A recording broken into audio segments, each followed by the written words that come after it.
যেখানে সন্ত্রাসী চাকরিকে দেখানো হবে সেখানে গণপিটুনি দিয়ে পুলিশের সাথে হবে না। লড়াই আমাদের 5ই আগস্ট নতুন ভাবে শুরু হয়েছে।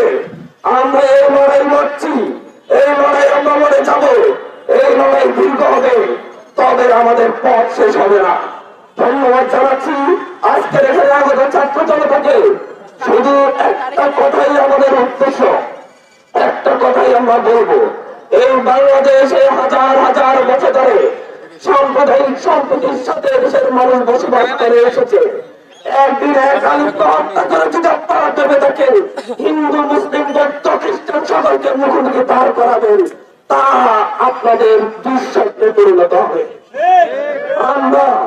আমরা জীবন দিয়ে এদেশের স্বাধীনতা সার্বভৌমত্ব রক্ষা করব। অখণ্ড ভারতের স্বপ্ন সেই দিল্লির সেই সংসদের প্রবর্তী, এটা বাংলার সীমানার কাছে কাছে আসার সুযোগ পাবে না।